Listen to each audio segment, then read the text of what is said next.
Halo teman-teman rebahanku semua, selamat datang di channel Nandi Tama Ngadiman. Sebelumnya perkenalkan, nama gue adalah Nandi dan gue adalah seorang cowok tulen yang gak pernah luput dari kesalahan dan juga dosa-dosa. Ya karena yang selalu benar adalah para cewek ya. Gue yang bakal selalu nemenin kalian ke depannya di review film berikutnya. Oke, di review film kali ini gue bakal membahas satu film yang berjudul The Hun. Dan film ini dirilis pada tahun 2020. Film yang disutradarai oleh Craig Zobel ini memiliki genre thriller yang sangat gua rekomendasikan bagi kalian yang suka genre tersebut. Yang dimana pada awalnya gua iseng nonton film ini dikarenakan poster filmnya yang cukup unik, yaitu seekor babi yang sedang dipotret. Ya, layaknya seperti manusia. Dan by the way, ini adalah video review pertama gua di channel ini. Ya gua harap kalian bisa enjoy dengan apa yang gua sampaikan di video ini. Kalau kalian gak suka ya bisa di dislike aja. Kalau kalian suka ya silahkan di like dan di subscribe. Oke, langsung aja kita masuk ke pembahasannya. Di awal film kita diperlihatkan ada seorang wanita yang sedang duduk di suatu ruangan, yang dimana tidak terlihat sama sekali wajah dari wanita tersebut. Dan bahkan gue juga gak tahu dia ini siapa. Dan ternyata kita diperlihatkan bahwa wanita tersebut sedang chatting di handphonenya, yang dimana multi chat tersebut terdiri dari beberapa orang. Seperti yang kalian lihat, ada Martin, Julius, Ted, Richard, Liberty, Peter, Miranda, dan juga wanita misterius tersebut dengan inisial A. Di awal percakapan terlihat tidak adanya sesuatu yang menjanggal. Dari isi chatnya sih mereka bisa dibilang kerabat dekat yang memang akrab lah ya.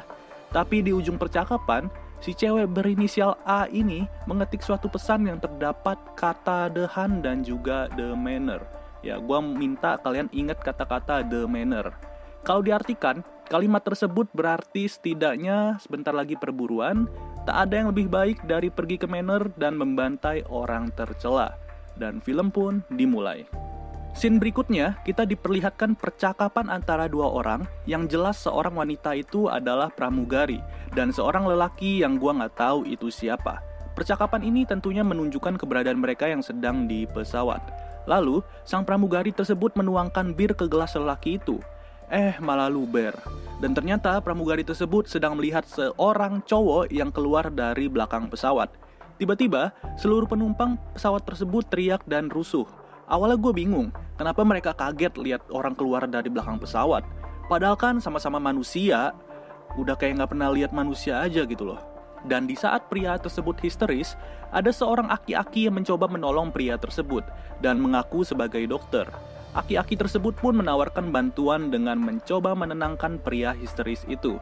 Aki-aki itu meminjam sebuah pulpen dari pramugari di sebelahnya dan ternyata secara mengejutkan pulpen itu malah langsung ditancap ke leher pria tersebut.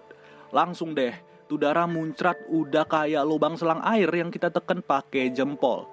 Teriakan pria itu pun membangunkan salah satu penumpang wanita yang sedang tidur. Dan kegaduhan pun terjadi.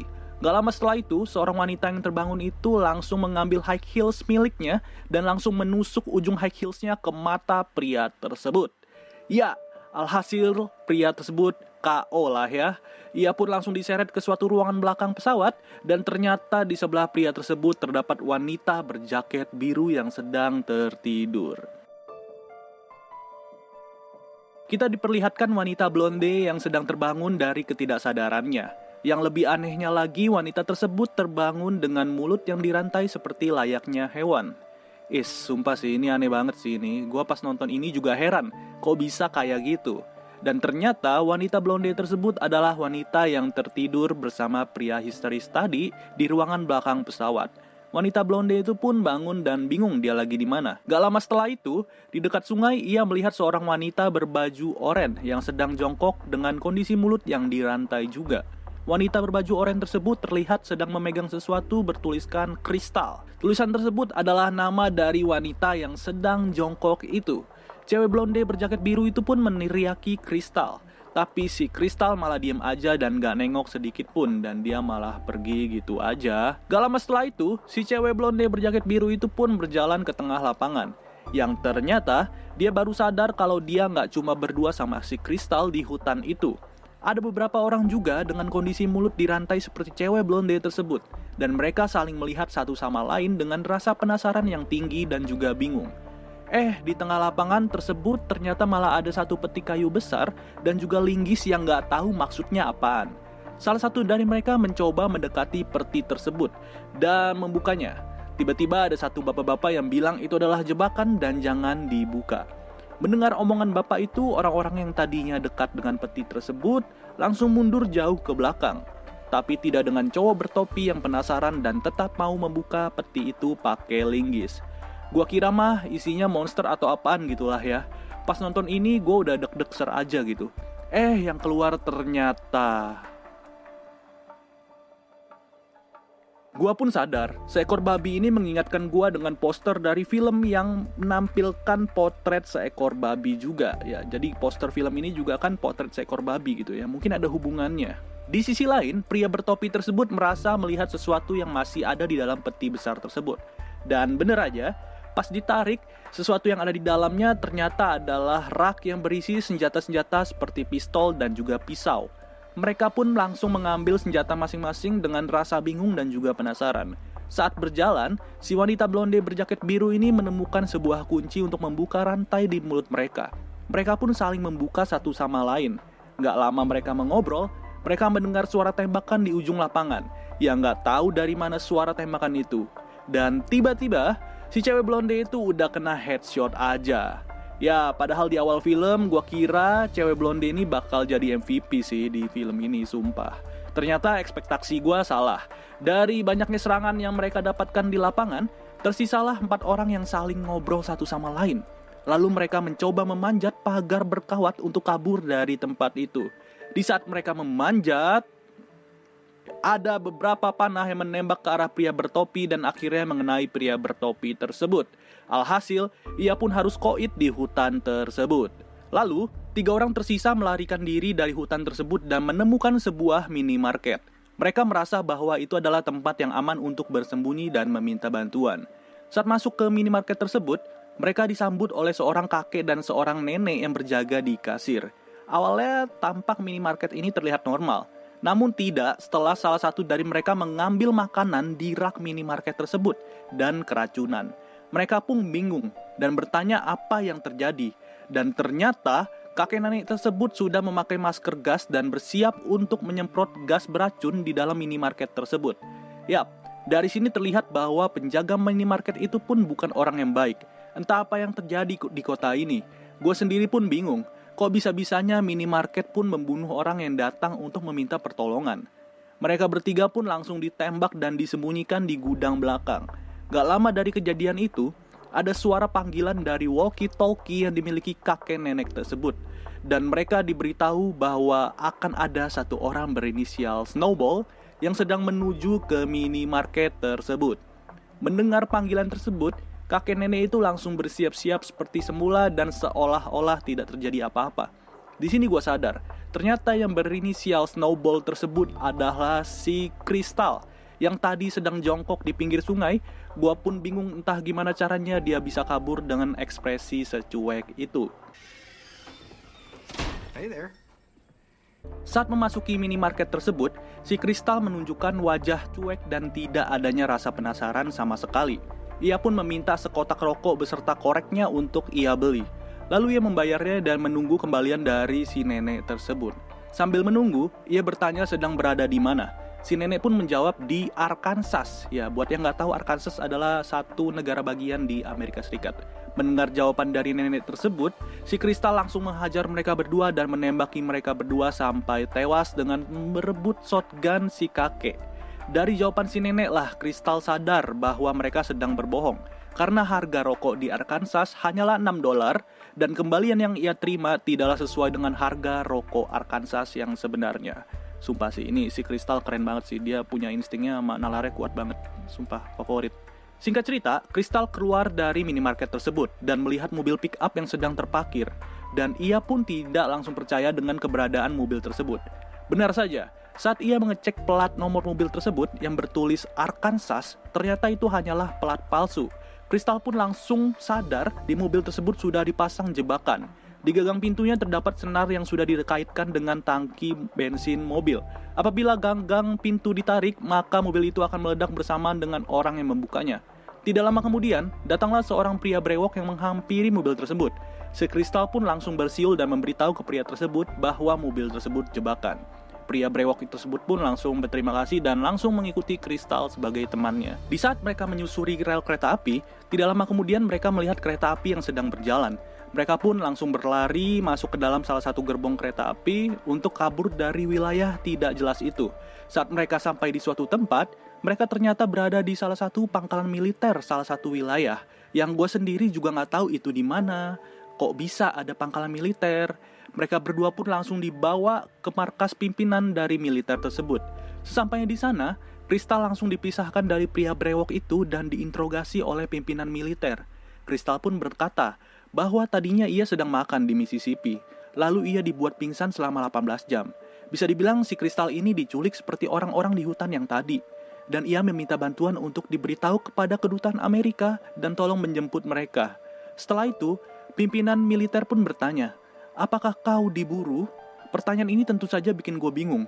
Tahu dari mana si pimpinan ini kalau si Kristal lagi diburu? Gak lama kemudian, ia menunjukkan seseorang yang bernama Don dan juga mengaku sedang diburu.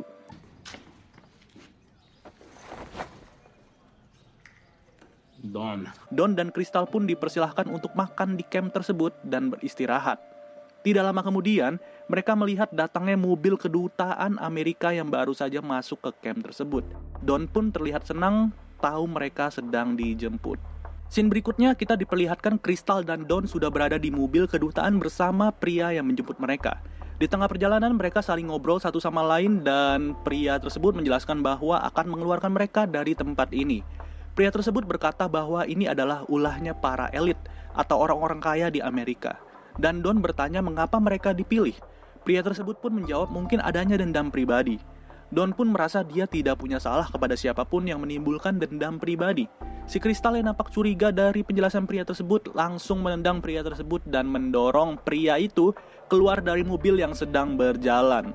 Tidak lama kemudian,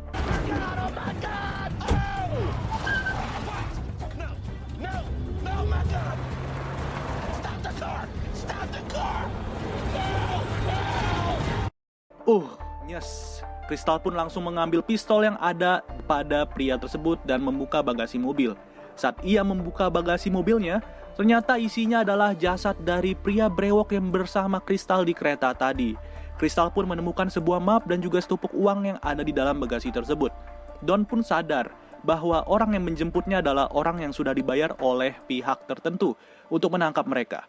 Dari map yang ditemukan Kristal itulah, mereka tahu harus kemana berikutnya. Scene kemudian berganti ke sebuah pembicaraan antara orang-orang yang sedang berada di sebuah ruangan. Terlihat di ruangan tersebut juga lengkap dengan berbagai senjata. Ya sudah sangat jelas ya, mereka-mereka ini adalah orang-orang yang berada di dalam pesawat pada scene awal tadi. Gak lama kemudian, mereka mendengar adanya suara di dekat ruangan mereka. Dan ternyata, itu Kristal yang menembaki mereka semua satu persatu. Gak lama kemudian, Don pun datang. Di saat itu juga bunyi suara telepon dan langsung diangkat oleh Don. Wanita di telepon itu memanggil nama Don dan si Kristal pun langsung curiga kepada Don. Entah kenapa si penelpon di sini memanggil nama Don. Hey. What's going on? You one of them? What? No. Pada akhirnya, Kristal pun tidak percaya pada Don dan menembaknya. Dawn, is she hurt? Dawn's dead. Because of me. Akhirnya tersisa seorang tentara Amerika yang sudah sekarat dan ditanya oleh Kristal mengenai siapa yang ada di balik ini semua. Tentara itu pun ternyata disewa oleh mereka untuk melatih mereka dalam olahraga ini, seperti menembak dan mengatur strategi. Tentara itu pun langsung memberitahu lokasi orang di balik ini semua dan tentara itu pun ditembak oleh Kristal.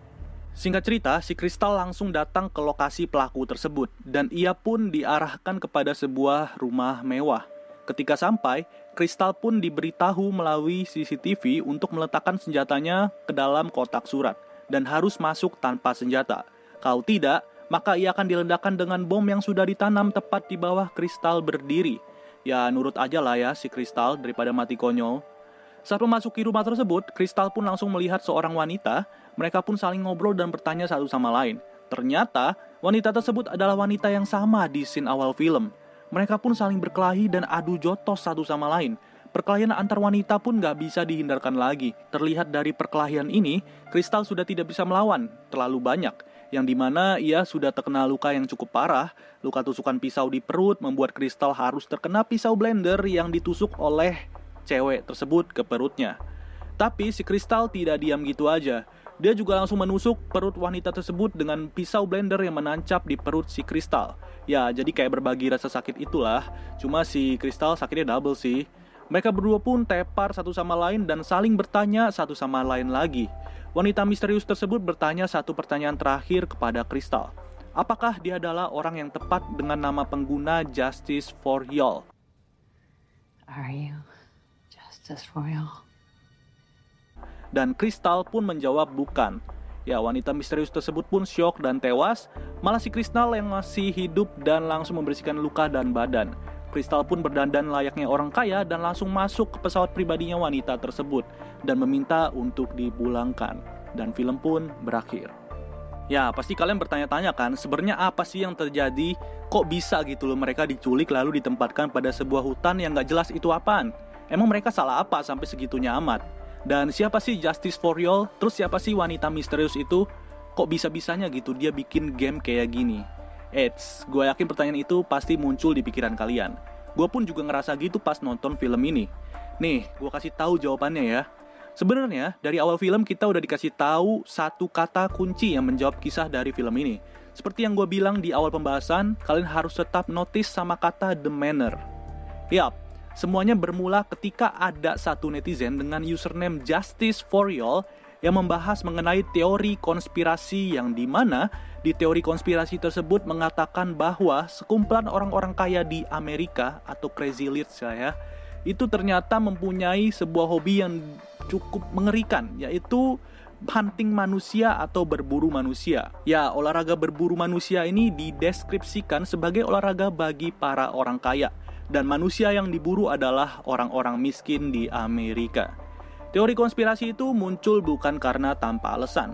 Seperti yang kita lihat di scene awal film menunjukkan ada seorang wanita yang lagi chatting sambil duduk di sebuah ruangan.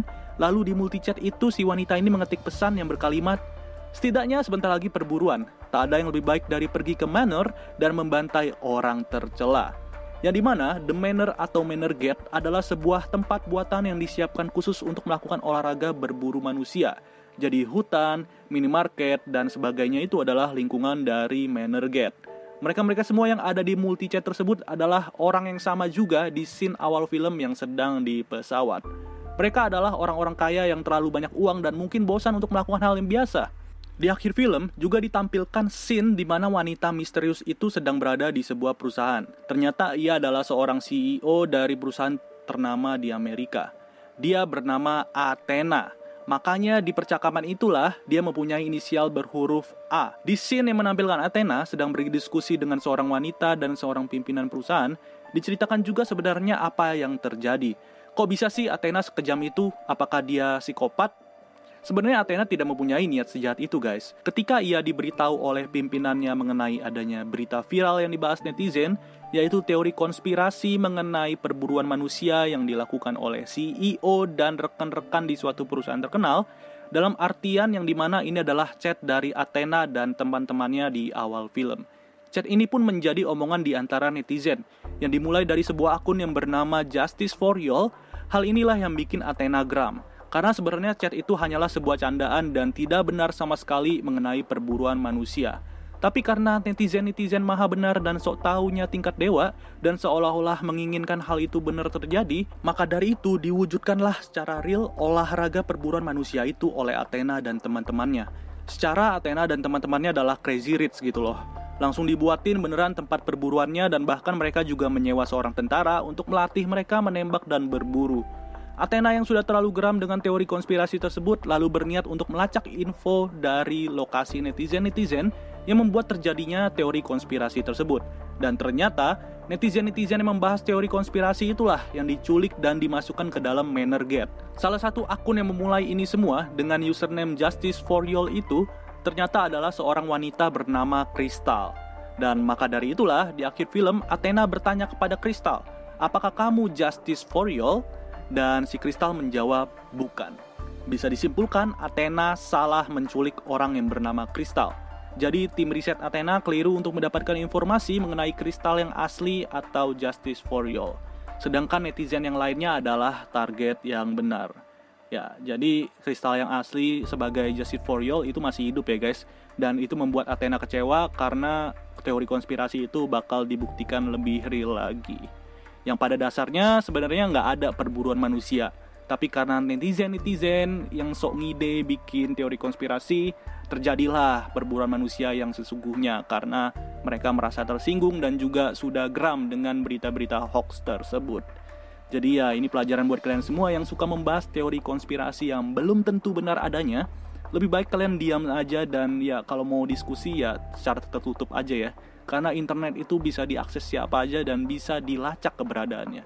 Jadi kalau misalkan ada orang yang nggak senang dan merasa tersinggung, bisa aja teori konspirasi yang kalian omongkan itu, yang tadinya bener-bener nggak ada, malah jadi beneran ada gitu loh. Kan serem gitu loh ya, kalau misalkan kayak perburuan manusia ini. Ya udahlah guys ya, mungkin segitu aja review film The Hun 2020 yang gua udah bahas dari awal sampai akhir. Ya semoga aja kalian ngerti apa yang gua sampaikan di video kali ini, dan gua mohon maaf kalau misalkan ada kekurangan kata-kata atau mungkin ada pengucapan yang salah dari kalimat-kalimat gua. Ya, semoga kalian suka review film pertama gua, dan gua Nadi cabut dulu. Bye-bye guys, thank you.